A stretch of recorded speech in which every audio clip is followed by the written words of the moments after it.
E aí, tudo bem? Bom, na aula de hoje eu vou falar sobre a casa própria, o sonho do brasileiro, né? Se há investimento, se não há investimento, como fica esse custo aí para você, o que você pode fazer de diferente. Então vamos ao que interessa.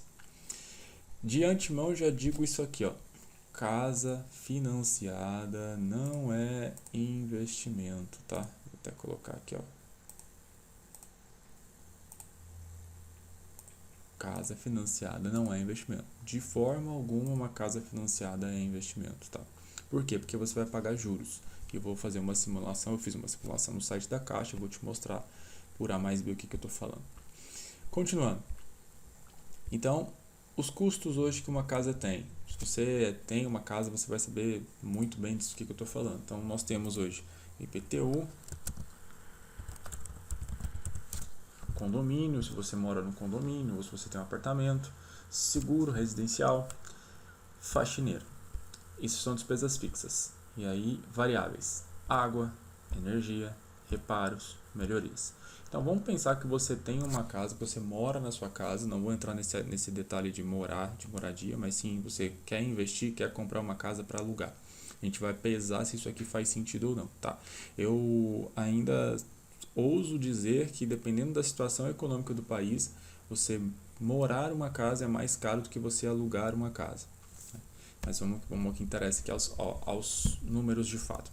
Então, as despesas fixas hoje, IPTU, condomínio, seguro, faxineira, entre outros tantos que tem por aqui, e também as variáveis, água, energia, os reparos, as melhorias que a gente acaba fazendo dentro de uma casa, esses são todos os custos que você tem, independente se você mora na casa ou se você não mora na casa, você vai ter esses custos. Então, a partir do momento que você tem uma casa, você tem esses custos, eles são irreversíveis. Não é porque a casa está lá desocupada que eu não tenho custo nenhum com a casa, pelo contrário, você tem custo com essa casa sim. E aí existe aqui um erro de cálculo quando a pessoa vende uma casa. Eu vejo muita gente fazendo o seguinte cálculo: a pessoa compra uma casa por 200 mil reais, comprou, né, a casa por 200 mil reais há 5 anos atrás e está vendendo hoje por 250 mil reais. E aí ela acha que teve lucro nessa operação. Ah, mas eu comprei por 200, estou vendendo por 250. Ok, mas e esses 5 anos? E o custo que você teve nessa casa? E o custo que você teve fixo, o custo que você teve variável e a inflação desse período? Porque 200 mil reais 5 anos atrás era uma coisa, 200 mil reais hoje é outra totalmente diferente. O que eu quero dizer com isso? Eu quero dizer que 200 mil reais há 5 anos comprava X itens, né? E esses mesmos 200 mil hoje eles não compram mais essa mesma quantidade de itens. Por que não? Porque o dinheiro ele sofre uma desvalorização devido à inflação. Os produtos e serviços que nós consumimos eles sofrem reajuste e esse reajuste é repassado para nós clientes, pessoa física. E aí é só você pegar a inflação dos últimos anos. Ó. Vamos pegar esse exemplo que eu citei aqui e vamos fazer uma conta aqui bem besta. Vou abrir aqui, ó, site do Banco Central do Brasil. Na verdade eu tenho aqui, ó. Calculadora. Cadê? Calculadora cidadão. Vamos pegar só a inflação dos últimos 5 anos, jogar em cima desses 200 mil, só para vocês terem uma ideia o que acontece com o dinheiro. Índices de preço, inflação. Vamos pegar aí janeiro, aqui, ó, 01 de 2015 a 01 de 2020. E vamos pegar aqui R$100 só para a gente entender o quanto foi o juro, tá, desses 5 anos. Ó, 31%.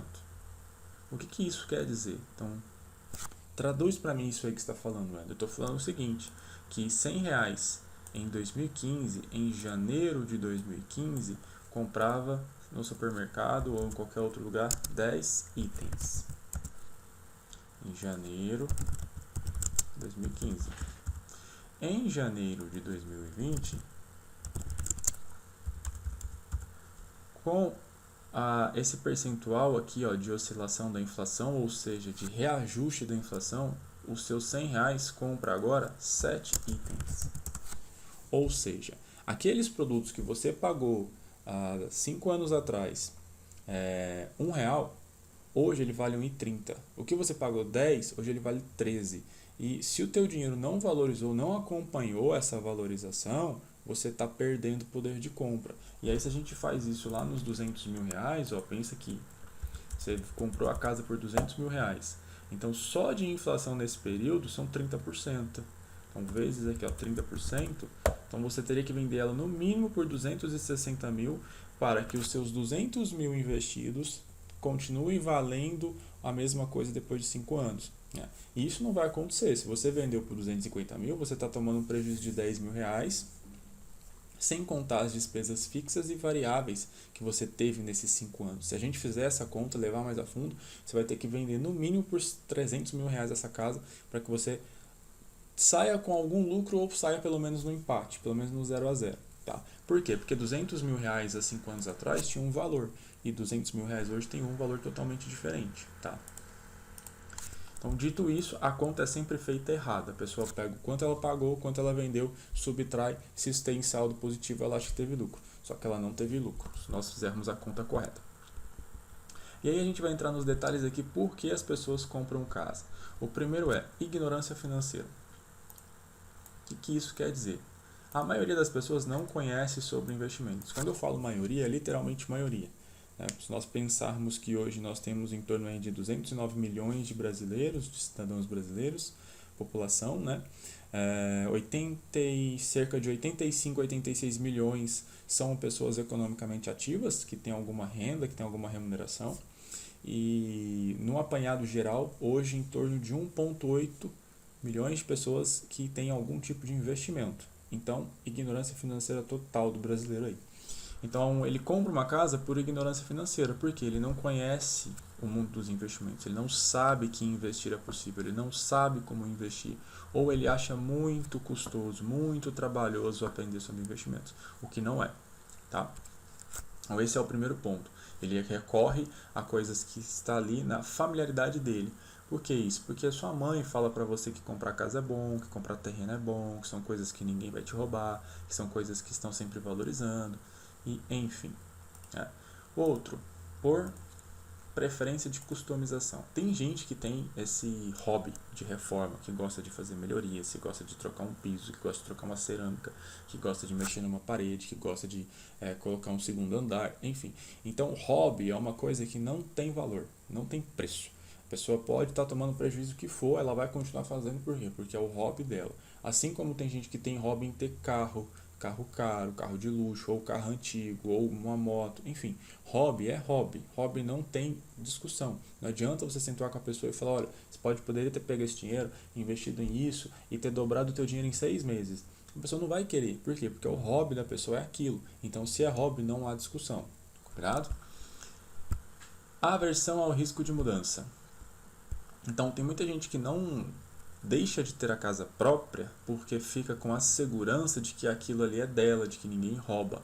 Então, essa aversão ao risco de você estar morando de aluguel e a pessoa chegar em você e falar, olha, eu preciso da residência, então você vai ter que sair em um mês. Então, tem gente que tem muito esse medo, essa insegurança, dessa instabilidade.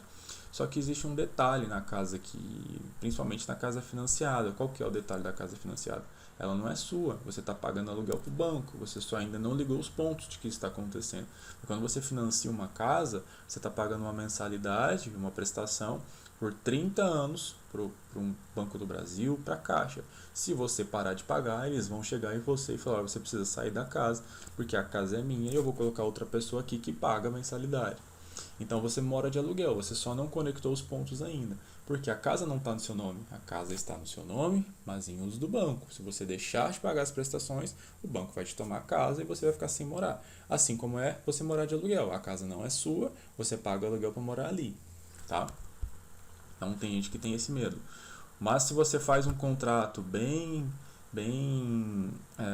claro para ambas as partes de aluguel, você está protegido. Olha, tudo bem, você pode pedir a casa antes, mas se você pedir a casa antes, eu vou ter tanto tempo para sair e eu quero um reembolso de um valor que eu paguei, ou uma multa rescisória, enfim, tudo dá para ser bem estruturado e organizado.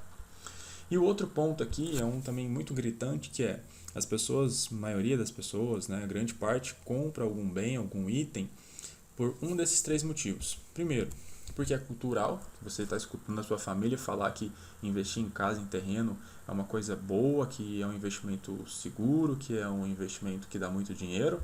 A gente já viu que isso é um mito. Segundo, é um sonho, então se for o sonho, a gente volta lá na customização. Sonho não tem nada que faça a pessoa mudar de ideia. E se é um sonho, você precisa realizar os seus sonhos, tá? Não tem nada de errado em realizar os seus sonhos.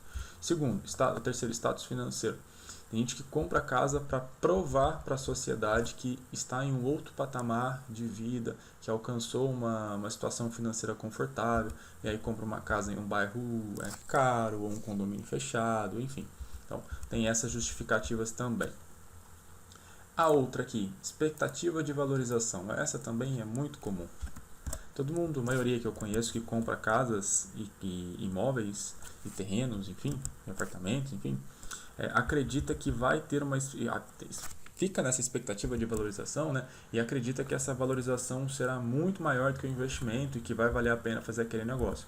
Só que a pessoa não conhece sobre investimentos e por isso vê muito risco em investir dinheiro no mercado. E quando eu falo mercado, não é ações, não é fundo imobiliário, é no mercado de investimentos, no mundo dos investimentos. A gente tem N produtos no mundo dos investimentos que são mais seguros que uma casa, que tem mais rentabilidade que uma casa e que te dá uma coisa que se chama liquidez. O que é liquidez? Liquidez é a velocidade com que você transforma o teu investimento em dinheiro.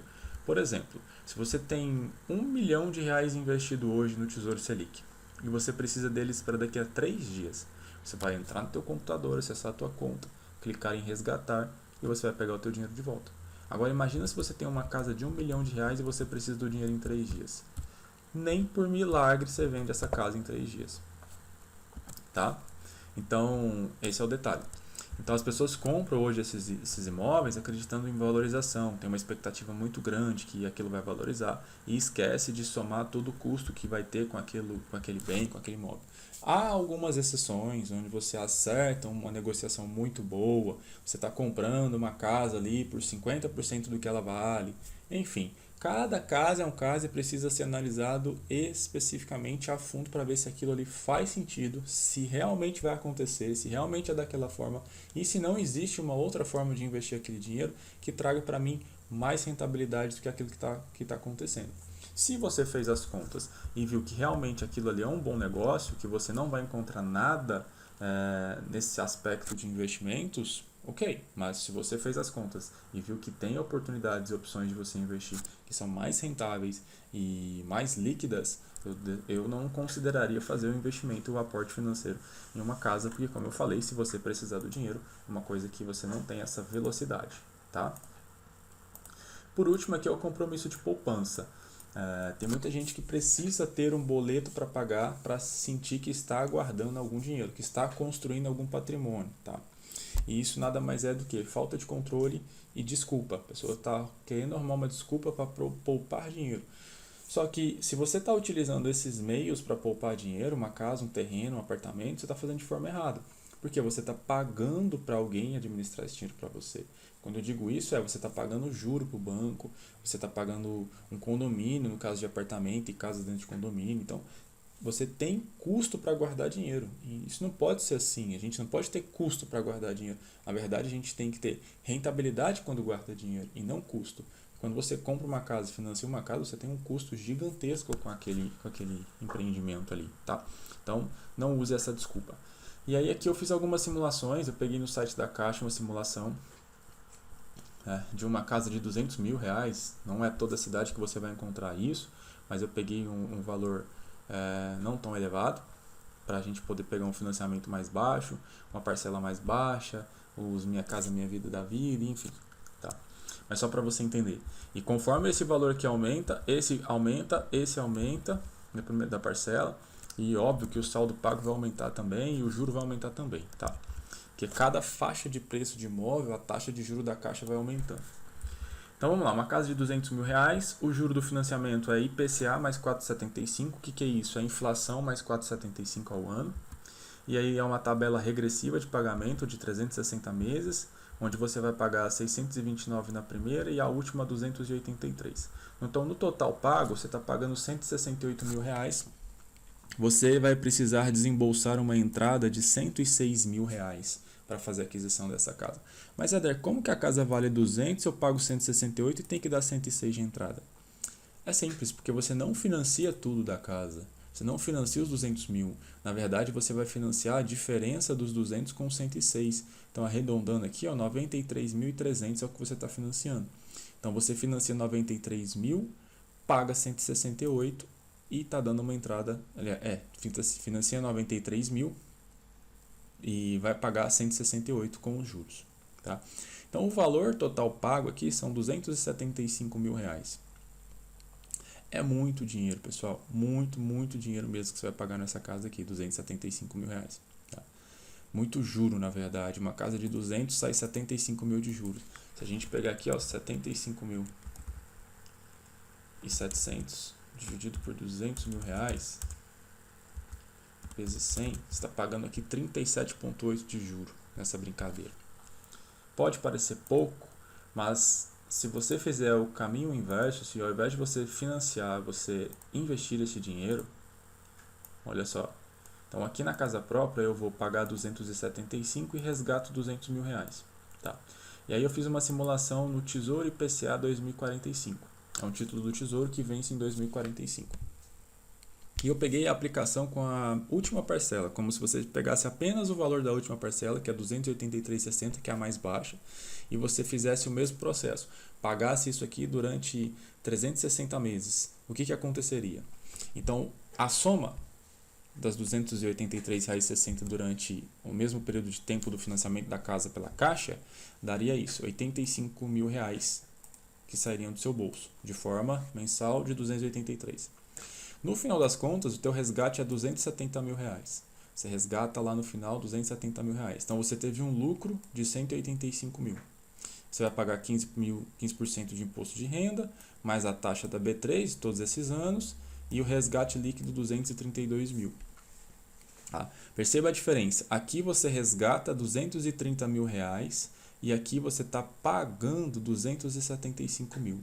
E se a gente pensar só em quanto rendeu o teu dinheiro, porque no final das contas você não está investindo 230, você investiu 85.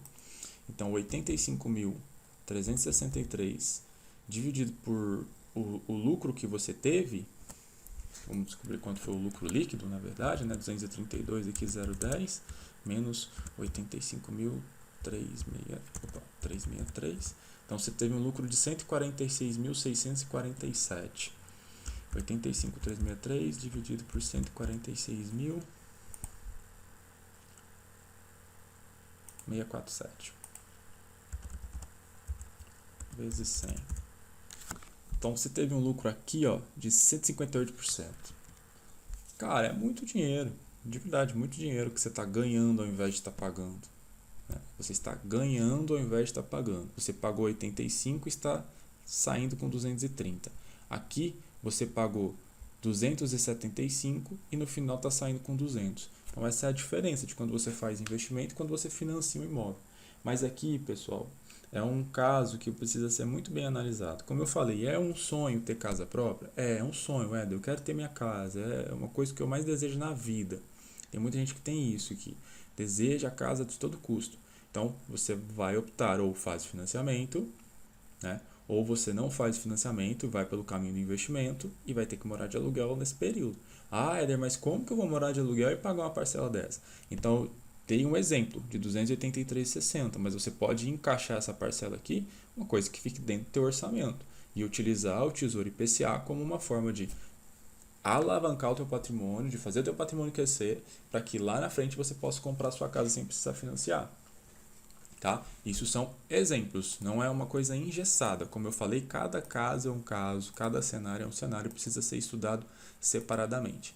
E aí a segunda comparação que eu fiz é, ao invés de ser a primeira, ser a última lá. Aliás, ao invés de ser a última, ser a primeira, que é a de 629,96.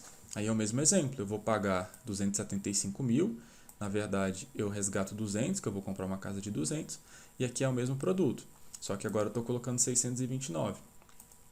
Então aqui eu aplico a soma das minhas parcelas vezes a quantidade de meses, sai do meu bolso 189 mil em todo esse período aí, em 25 anos, tá? 2045 nós estamos em 2020. Quanto que eu resgato lá na frente? Eu resgato 559 mil, então meio milhão de reais. O meu lucro foi de 370 mil, meu lucro bruto. Eu pago 15% de imposto de renda, mais a taxa da B3. No final eu saio de lá com 482 mil reais. E esse lucro líquido é 462 menos o que eu coloquei, né? 189.617. Então eu saio com um lucro de 292 mil reais. Então olha só a diferença, olha como as coisas vão crescendo exponencialmente, né? Exponencialmente mesmo. Então eu saio com um lucro de 292 mil reais e investi 189, tá? Então isso é o poder dos investimentos. E de novo, pessoal, isso aqui não é uma coisa engessada. Você tem que trazer para a sua realidade, trazer para o seu dia a dia, ver se faz sentido para você. Éder, tudo que você está falando aí para mim não faz nenhum sentido porque eu preciso financiar uma casa para morar.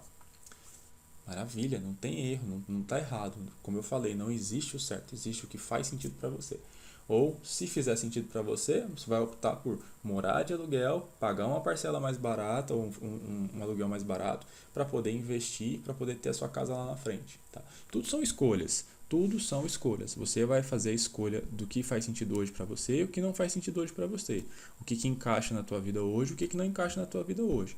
Eu só trouxe esses exemplos para você entender o que é possível fazer fazendo um investimento muito simples que você vai ver mais para frente, que é no Tesouro Direto, Tesouro IPCA 2045.